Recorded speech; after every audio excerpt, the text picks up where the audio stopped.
Hello everyone, in this video I'm going to show you how to use Facebook Marketplace without an account. So first of all, open up the Google Chrome on any Google Chrome or any other web browser. You can also open Google Chrome or Safari in your iPhone or Android.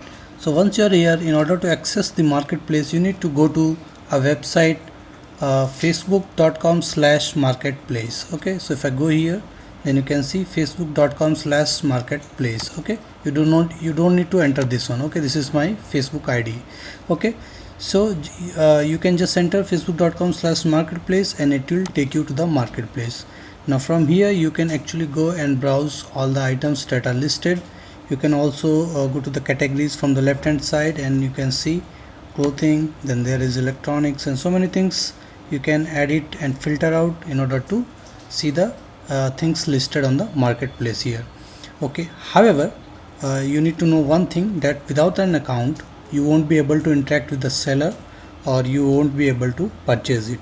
So in order to do both of that, you need to create an account on the Facebook, which is totally free.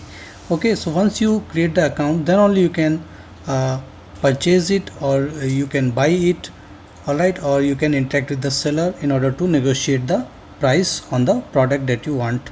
So this is how easily you can do it. So thank you for watching the video. Please like it and subscribe to my YouTube channel. Thank you.